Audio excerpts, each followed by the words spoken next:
Hi everyone, welcome to Anandavilas lifestyle. இன்றைக்கி நான் கோதுமை வச்சு கோதுமை புரோட்டா தாங்க செய்ய போகிறேன். ஈஸியான மெத்தடில் எப்படி லேயராக புரோட்டா செய்யறதுன்னு பார்க்கலாம் வாங்க. பாத்திரம் எடுத்துக்கோங்க, அகலமான பாத்திரம், அப்போ தான் பிசையறதுக்கு ஈஸியாக இருக்கும். நான் இதில் 2 கப் கோதுமை போடுறேன்.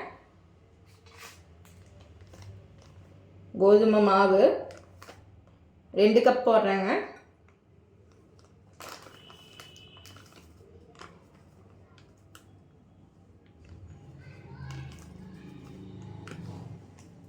ரெண்டு கப் போட்டுக்கிட்டேன்.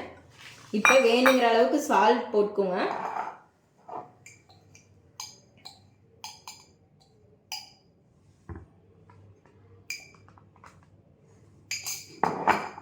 இப்போ நம்ம தண்ணி கொஞ்சம் கொஞ்சமாக ஊற்றி மிக்ஸ் பண்ணிக்கலாம்.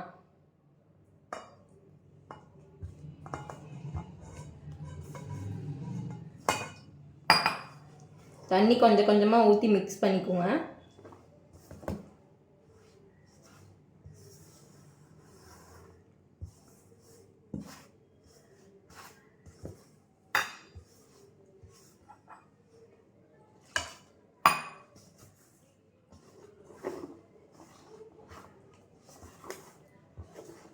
மாவு நல்லா உருண்டு வந்துடுச்சு.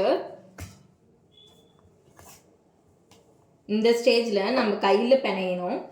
கையில் நல்லா பிசைஞ்சிங்கன்னா தான் உங்களுக்கு சாஃப்ட்னஸ் கிடைக்கும் புரோட்டா. அதுக்கு நம்ம கவுண்டர் டாப்பில் இல்லைன்னா ஒரு ஷீட் போட்டு நல்லா பிசைஞ்சுக்குங்க. அடிச்சு பிசைஞ்சுக்குங்க.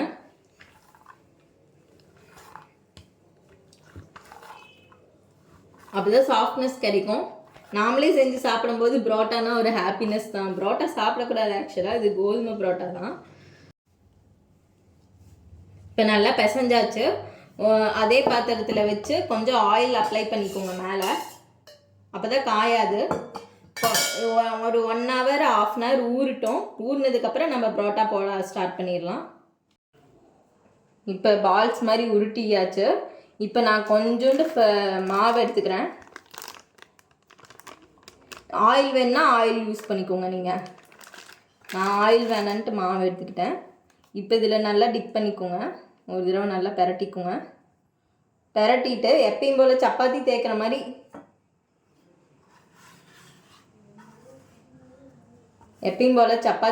மாதிரி தேய்ச்சிக்கோங்க.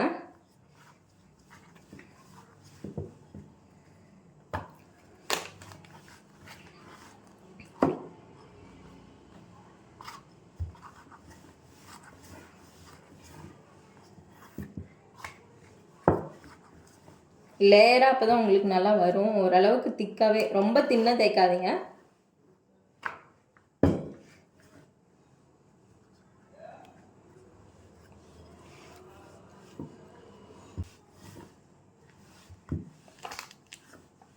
இந்த மாதிரி தேய்ச்சிக்கோங்க. இந்த மாதிரி தேய்ச்சி எடுத்துக்கோங்க. இப்போ ஒரு நைஃப் வச்சுக்கோங்க. இப்போ ஒரு லைன்ஸ் போடுங்க. அந்த சப்பாத்தி மாவில் லைன்ஸ் போட்டுக்கோங்க. கட் பண்ணிக்கோங்க. அப்படி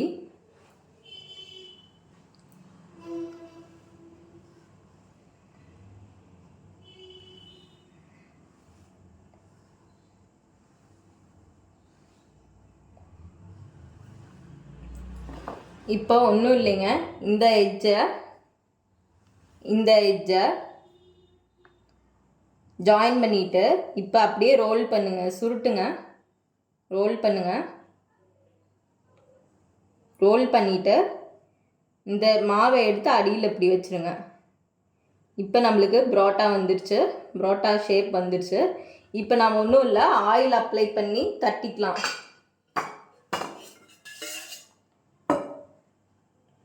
கொஞ்சம் ஆயில் விட்டு 2 பக்கமும் தட்டிக்குங்க. அவ்வளோ ஒரு தோசைக்கல் வச்சுக்கோங்க. அது ஹீட் பண்ணனையும் புரோட்டாவை போட்டுக்கோங்க. புரோட்டா இப்போ ஆயில் விட்டு 2 பக்கமும் திருப்பி போட்டுக்கலாம். ஆயில் அப்ளை பண்ணிக்கோங்க. நம்ம வீட்டில் செய்யறதுனால கொஞ்சம் ஆயில் கம்மியாகவே ஊற்றிக்கலாம்.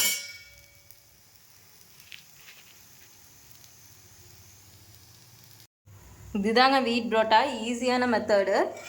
லேயராக வந்துடும் உங்களுக்கு. நல்லா 2 பக்கமும் திருப்பி திருப்பி போட்டு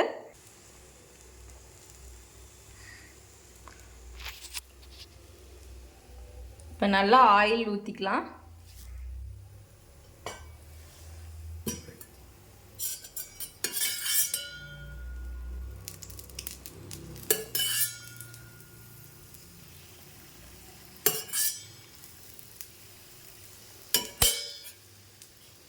பேபிஸ் எல்லாம் விரும்பி சாப்பிடுவாங்கங்க. வீட் புரோட்டா தான் நம்ம கொடுக்கலாம். வீட் புரோட்டா வீட்லேயே ஈஸியாக இந்த மெத்தடில் செஞ்சிங்கன்னா லேயர் லேயராக வருங்க. இப்போ நம்ம எடுத்துக்கலாம். நல்லா புரோட்டா வெந்துருச்சு. 2 பக்கம் திருப்பி போட்டாச்சு. நல்லா வெந்துருச்சு. இப்போ நம்ம எடுத்துடலாம். 2 தட்டு தட்டிக்கலாம். அப்போ தான் சாஃப்டாக இருக்கும் புரோட்டா லேயர் லேயரில்.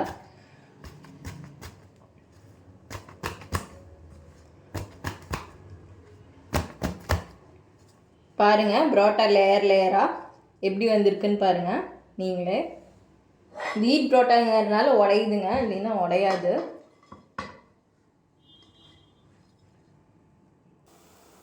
வீட் புரோட்டா ரெடி. வீட்லேயே புரோட்டா நாமளே செய்யலாம். இந்த வீடியோ உங்களுக்கு பிடிச்சிருந்துன்னா லைக் பண்ணுங்கள், ஷேர் பண்ணுங்கள், சப்ஸ்கிரைப் பண்ணுங்கள். நன்றி.